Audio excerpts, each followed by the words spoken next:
அருமை வெள்ளையரே, இப்படி ஒரு அருமையான செய்தியோடு நீங்கள் வருவீர்கள் என்று நான் எதிர்பார்க்கவே இல்லை. இதை சாதித்ததன் மூலம் எங்கள் நோக்கத்தை நீங்கள் நிறைவேற்றிவிட்டீர்கள். உண்மைதான். என் அன்பு தம்பி கருத்த ஆதப்பனே நேரில் சென்று அழைத்த போது கூட ஒப்புக்கொள்ளாத வல்லத்தரையன் தாங்கள் சொன்ன கருத்துக்களை கேட்டு மனம் மாறினார் என்றால் எனக்கு வியப்பாக இருக்கிறது ஐயரே. இதில் என்னுடைய பங்கு மிகவும் குறைவு. நான் சொன்ன கருத்துக்களை கேட்டுக்கொண்டாலும் வரவேண்டும் என்ற தீர்மானத்திற்கு அவ்வளவு எளிதாக வந்துவிடவில்லை நம் வல்லத்தரையர். அவருடைய அன்னையாரே அங்கு வந்து எல்லா அம்பலக்காரர்களும் கலந்து கொள்ளும் நிகழ்ச்சியில் நீ மட்டும் இல்லாமல் போனால் அவர்கள் எல்லோருக்குமே உன் மீது அதிருப்தி ஏற்பட்டுவிடும். அதனால் நீ போகத்தான் வேண்டும் என்று வற்புறுத்தினார். அதன் பிறகுதான் வல்லத்தரையர் பாகனேரி திருவிழாவிற்கு வர ஒப்புக்கொண்டார். எப்படியோ வல்லத்தரையன் வருகிறான் என்பதை அறிந்தால் அனைவரும் ஆச்சரியப்படுவார்கள். அவனை எல்லோரும் மனதார பாராட்டுவார்கள். ஆனால் வெள்ளையர்கள் இதை கேட்டால் திகைத்து போவார்கள். பாகனேரி விழாவில் பட்டமங்கலம் முதலான எல்லா அம்பலக்காரர்களும் கலந்து கொண்டார்கள் என்றால் வெள்ளையர்கள் சற்று மிரண்டே போவார்கள். இப்படி ஒரு அருமையான திட்டத்தை தந்து இதற்கு வழிவகுத்தவரே தாங்கள்தானே. இங்கு தன்னந்தனியாக வந்து மறைந்து வாழும் சூழ்நிலையில் எங்கெங்கு என்னென்ன செய்யலாம் என்று யோசிப்பதுதானே என் வேலை. மருது சகோதரர்கள் என்னை எச்சரிக்கையாக பாதுகாக்க வேண்டும் என்றுதானே இங்கு கொண்டு வந்து வைத்திருக்கிறார்கள். உண்மைதான். பாஞ்சாலங்குறிச்சி கோட்டையை மீண்டும் உருவாக்கிய தாங்கள் அது அந்த வெள்ளையரால் கடுமையாக தாக்கப்பட்டு இடிந்து விழுந்ததால் அங்கிருந்து தப்பித்து மருது சகோதரர்களை தேடி வந்தீர்கள். அவர்களும் தங்களுக்கு பாதுகாப்பு தந்தார்கள்.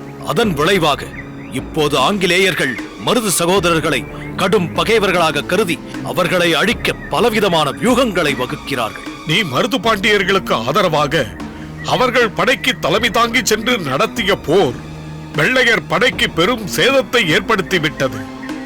இனி அவர்கள் உன்னை எப்படி பிடிப்பது என்பதிலேயே குறியாக இருப்பார்கள் என்பதால் தான் மருது சகோதரர்கள் உன்னை இங்கு தங்க வைத்திருக்கிறார்கள். இருந்தாலும் நான் இன்னும் எவ்வளவு காலத்துக்குத்தான் இப்படி மறைந்து வாழ்வது? ஆயுதங்களை சேகரிக்க நடந்த முயற்சிகள் என்னவாயிற்று? இப்போது மருது சகோதரர்கள் எங்கு இருக்கிறார்கள் என்று எதுவுமே தெரியாமல் தவித்துக் கொண்டிருக்கிறேன். அதை பற்றி நீ கவலைப்பட தேவையில்லை. அவ்வப்போது நடப்பதை நான் வந்து உனக்கு கூறுகிறேன்.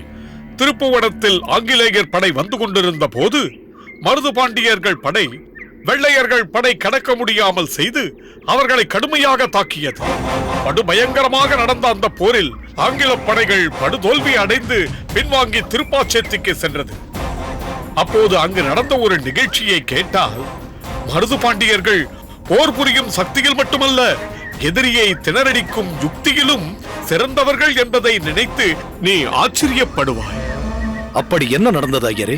மருது பாண்டியர்களிடம் குறைந்த அளவு படையே இருந்த சூழ்நிலையில் ஆங்கிலேயரின் பெரும் படையை அயர வைக்க ஓர் அரிய செயலை செய்தார்கள். திருப்பாச்சேத்தி கண்மா கரையில் நெடுந்தூரத்திற்கு தீவெட்டிகளை சொருகி வைத்து நிறைய பேர் போருக்கு தயாராக இருக்கிறார்கள் என்ற தோற்றத்தை ஏற்படுத்தி இருக்கிறார்கள். அதனால் அந்த ஆங்கிலேய படை அங்கிருந்து முன்னேறாமல் தயங்கி நின்று பின்வாங்கி சென்றிருக்கிறது. அதன் பின் தனித்தனியே பல இடங்களில் திடீரென தாக்கி ஆங்கிலேய படையை நிலைகுலைய செய்து விட்டார்கள். அற்புதம், அற்புதம்! அந்த போரில் ஆங்கிலேய படையில் யாரும் மடியவில்லையா? மேஜர் கிரே களத்திலேயே மடிந்தான். லெப்டினன்ட் பேட்மிண்டன், லெப்டினன்ட் ஸ்டூவர்ட் ஆகியோர் படுகாயப்பட்டு தூக்கிச் செல்லப்பட்டார்கள்.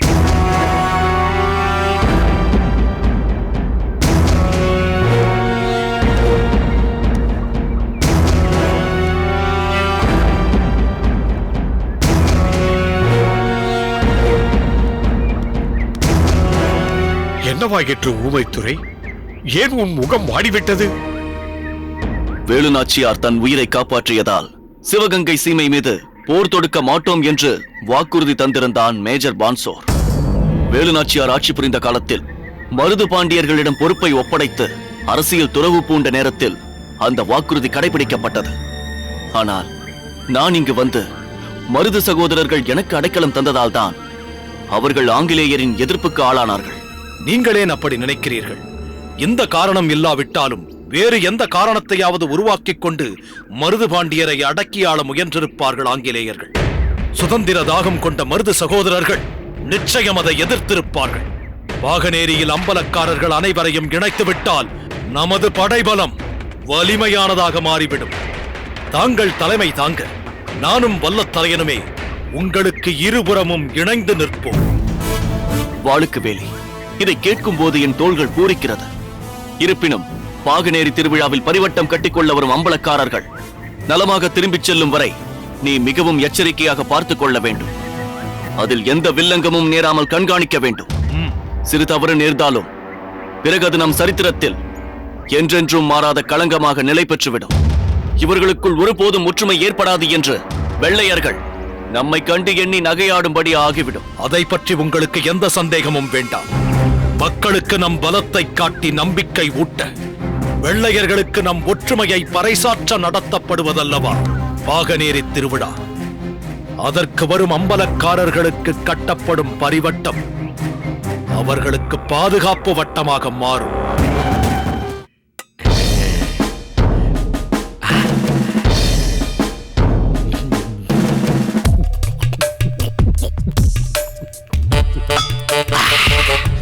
சோம்புலிங்கம். துரை, என் பெயர் ஜம்புலிங்கம். ஓகே, ஏதோ ஒரு லிங்கம். என்ன மேன் செய்யற? நான் ஒன்றும் தவறாக செய்யவில்லையே. தவறாக செய்யவில்லையா? இப்போது நீ என்ன மேன் செய்தாய்? உங்களோடு அமர்ந்து உயர்ந்த ரக மதுவை அருந்திக் கொண்டிருக்கிறேன். ஆனால் உன்னோட செய்கையை பார்த்தால் அப்படி தெரியவில்லை. என்ன துரை சொல்கிறீர்கள்? பிறகு என்ன மேன்? உயர்ந்த ரக மதுவை அதற்கு தக்கபடி அதற்குரிய முறையில் பருக வேண்டும். ஆனால் நீ அப்படியா செய்கிறாய்? ஏதோ தண்ணீர் குடிப்பது போலல்லவா ஒரே முடக்கில் குடித்து விடுகிறாய். நோ மேன், இது மிகவும் பக்குவப்படுத்தப்பட்ட பழச்சாறு வகையை சேர்ந்த உயர்ந்த ரக மதுபானம். அதை சிறுக சிறுக பருகி சுவைக்க வேண்டாமா? அதை விட்டு ஏதோ கலனி பானையில் மாறு தண்ணீர் குடிப்பது போலல்லவா குடித்துக் கொண்டிருக்கிறாய். அதுதான் துரை என்னிடம் இருக்கும் ஒரே பலவீனம். எனக்கு மட்டுமல்ல, எங்கள் ஊரை சேர்ந்த அனைவருக்கும் அதே பிரச்சனை தான். எங்களுக்கு எப்போதுமே எதையும் பதவிசாக செய்து பழக்கமே இல்லை. பரபரப்புடன் செய்துதான் பழக்கம். தெரிகிறது தெரிகிறது. உன்னுடைய பரபரப்பு என்ன என்பது இன்று பகல் விருந்தில் நீ சாப்பிட்டாயே, அதிலிருந்தே நன்றாக தெரிந்தது. வயலில் பாத்தி கட்டுவது போலல்லவா சோற்றில் பாத்தி கட்டி ஒரு வெற்றி நாய். யாராவது உன்னுடைய உணவை பறித்து விடுவார்களோ என்ற பரபரப்பில் அல்லவா அதை அள்ளி விழுங்கிக் கொண்டிருந்தாய். அதுதான் இந்த சொம்புலிங்கம். உங்களோடு சேர்ந்து எனக்கும் அப்படியே வந்து விட்டது. அதுதான் இந்த ஜம்புலிங்கம். என்னுடன் சேர்ந்து இதை மட்டும் பழகினால் போதாது மேன், அனைத்தையும் பழகிக் கொள்ள வேண்டும். அது எப்படி துரை? கோப்பைக்குள் சிறிதளவே மது ஊற்றி மணிக்கணக்கில் பொறுமையாக அதை அருந்துகிறீர்களே. அதுதான் எங்களுக்கும் உங்களுக்கும் உள்ள வித்தியாசம்.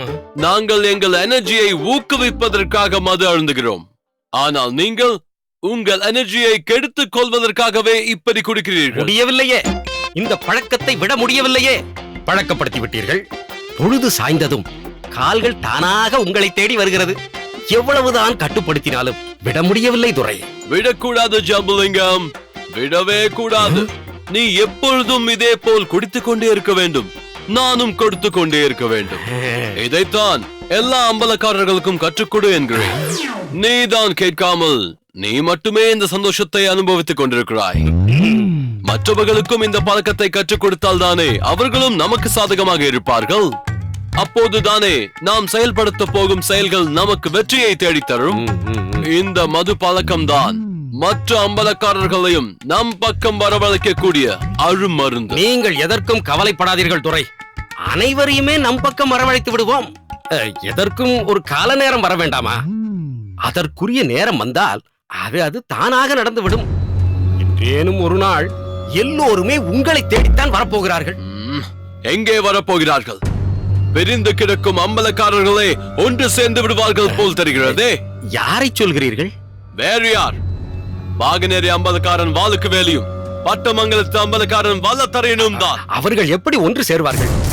அவர்கள் பகைதான் பல ஆண்டுகள் தொடர்ந்து கொண்டிருக்கிறதே. அந்த வல்லத்தரையன் தான் பாகனேரி திருவிழாவிற்கு வருவதற்கு சம்மதம் சொல்லிவிட்டானாமே. அதை பற்றி உனக்கு எதுவும் தெரியாதா? தெரியும் துரை. அது தெரிந்துதான் உறங்கா புலியை விடு விடு என்று விட்டேன். நான் மட்டும் உறங்கா புலி இடத்தில் இருந்திருந்தால் வல்லத்தரையனை பாகனேரி பக்கம் போக முடியாதபடி செய்து அவர்களுக்குள் இருக்கும் பகைமை தீயை ஊதி ஊதி இன்னும் பெரிதாக்கி இருப்பேன். அனைத்து அம்பலக்காரர்களையும் நம் பக்கம் இழுத்திருப்பேன். ஆனால் என்ன பயன்? எந்த அம்பலக்காரனும் என்னை ஒரு பொருட்டாக மதிக்க மாட்டேன் என்கிறானே. இந்த உறங்கா புலி அருகில் இருந்தும் அதற்கான முயற்சி எதுவும் எடுக்கவில்லையே. ஆனால் நீங்கள் தான் அந்த உறங்கா புலியை தலைக்கு மேல் தூக்கி வைத்து கொண்டாடி கொண்டிருக்கிறீர்கள். ஜம்புலிங்கம், கிழக்கிந்திய கம்பெனி திடீரென்று ஒருவனை தலையில் தூக்கி வைத்துக் கொண்டாடும். ஆனால் அவனால் தனக்கு ஆதாயம் ஏதும் இல்லை என்றால் தரையில் தூக்கி போடும். அதற்காக நீ எதுவும் வருந்தாதே. நாளைய அந்த உறங்கா புலி தரைக்கு வரக்கூடும்.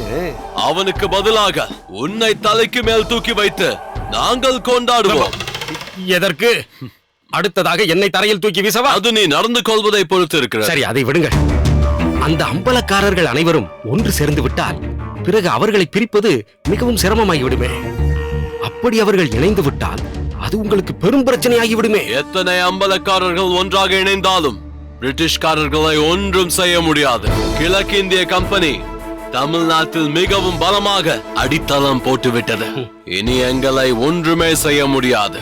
அதற்கு காரணம் உன்னை போன்ற உண்மையான விசுவாசிகள் தான். என்னமோ துரை, நீங்கள் என்னை கைவிட மாட்டீர்கள் என்று நம்பித்தான் அந்த வாளுக்கு வேலி என் கண்ணெதிரிலேயே கலியபெருமாள் அம்பலத்தை கொன்றதைக் கண்டும் நான் இன்னும் உங்களுக்கு ஒத்துழைப்பு கொடுக்கிறேன். என்ன ஒத்துழைப்பு கொடுத்து கொண்டிருக்கிறாய்? அன்றே நீ வந்து வாளுக்கு வேலிதான் கலிய பெருமாளை கொன்றான் என்று சாட்சி சொல்லியிருந்தால் இந்நேரம் வாளுக்கு வேலி தூக்கு மேடிக்கு போயிருப்பான். போயிருப்பான். நான் வந்து சாட்சி சொல்லியிருந்தால் அந்த கணமே என்னை கூறு போட்டு கொண்டிருப்பார்கள். நான் பரலோகம் போயிருப்பேன். ஏதோ என்னையும் விட்டு வைத்திருக்கிறார்களே என்று சந்தோஷப்படுங்கள். அதை விட்டு நான் வந்து சாட்சி சொல்லவில்லை என்று வருந்துகிறீர்களே. சரி, அதை விடு. இப்போதைக்கு இதை அழுந்த.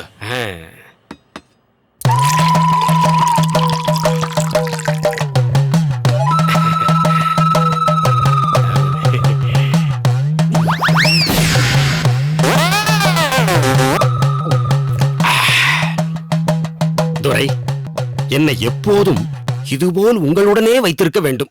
எக்காரணம் கொண்டும் என்னை விட்டுவிடக் கூடாது. சம்புலிங்கம், my dear சம்புலிங்கம், நீ என்னை பற்றி சந்தேகப்படலாமா? கவலையே பட வேண்டாம்.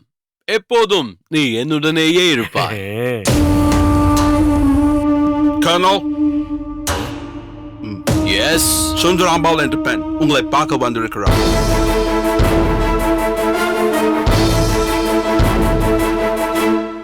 உள்ளே வர சொல்லட்டுமா? நோ, உள்ளே வர சொல்ல வேண்டாம்.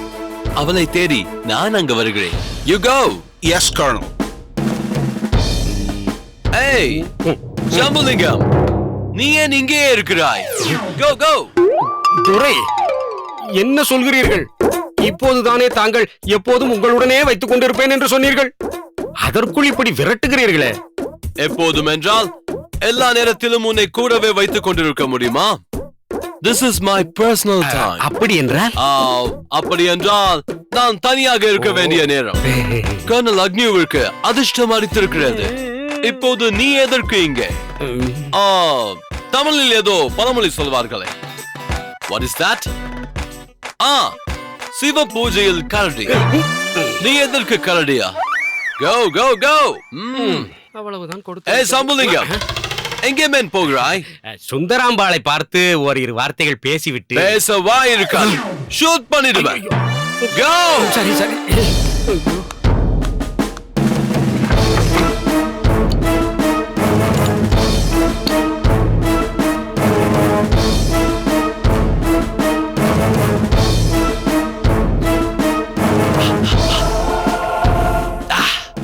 I am ready.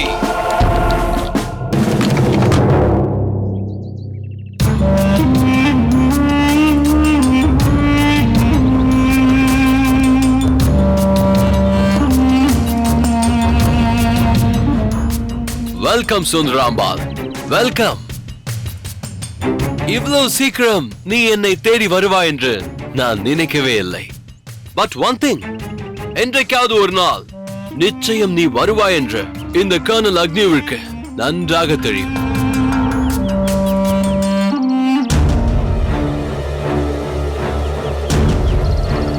மார்வலஸ்.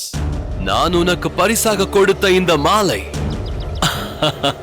உனக்கு மிகவும் அழகாக இருக்கிறது.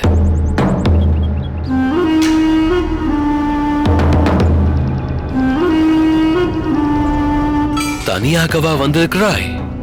குட். அப்படித்தான் இருக்க வேண்டும். இது போன்ற சூழ்நிலையில் தனியாகத்தான் வர வேண்டும்.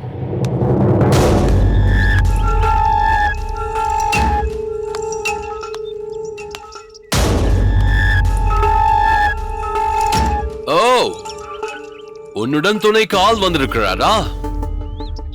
Who is he? I mean, யார் இவர்? நாதமுனி. நாதமுனி? நாதமுனி இல்லை, நாதமுனி. ஓ, இது மிகவும் புனிதமான பெயர். அதையே இப்படி சிதைக்கிறீர்கள். Oh, okay okay. I am sorry. எனக்கு இந்த தமிழ் பெயர்கள் அவ்வளவு சரியா வராது. அப்புறம் எப்படி சுந்தராம்பாள் பெயரை மட்டும் இவ்வளவு சுத்தி சுத்தமாக உச்சரிக்கிறாய்? சுந்தரியின் பெயரை எத்தனை தடவை சொல்லி சொல்லி கேட்டு ரசித்திருக்கிறேன். இங்கு வந்து முகாம் போட்ட நாளிலிருந்து இந்த பெயரை பல பேர் சொல்லி கேட்டிருக்கிறேன். சுந்தராம்பாள் எங்கே நாட்டியம் ஆடினாலும் அந்த சபையே அந்த ஆட்டத்தில் மயங்கி தேன் குடிச்ச வண்டு மாதிரி மயங்கி நிற்குமாமே. அவளுடைய பாதங்கள் பூமியிலேதான் ஆடுகிறதா என்ற சந்தேகமே வந்து விடுமாமே. அந்த அற்புதமான நடனத்தை இன்றைக்கு தன்னந்தனியாக நான் மட்டும் ரசிக்கப் போகிறேன் என்பதை நினைக்கும் போது எனக்கு மிகவும் சந்தோஷமாக இருக்கிறது. I am very happy. Come on Sundarambal, let's go. இல்லை, இந்த சுந்தரி ஒரு வெள்ளையனுக்கு முன்னால் ஒருபோதும் ஆடமாட்டாள். ஏன் ஏன் ஆடமாட்டாய்? உனக்கு என்ன வேண்டும்? பொன் வேண்டுமா? உன்னை மூழ்கடிக்கும் அளவிற்கு பொற்காசுகளை தலையில் கொட்டுகிறேன். ரத்தினங்கள் வேண்டுமா? உன் இல்லம் முழுக்க நவரத்தினங்களை பதிக்கிறேன். நீ இருக்கும் திருக்கோட்டியூரே வேண்டுமா? உடனடியாக சாசனம் எழுதி கொடுத்து விடுகிறேன். பாகனேரி வேண்டுமா? இல்லை பட்டமங்கலம் வேண்டுமா? எதை வேண்டுமானாலும் கேள், எழுதி கொடுத்து விடுகிறேன்.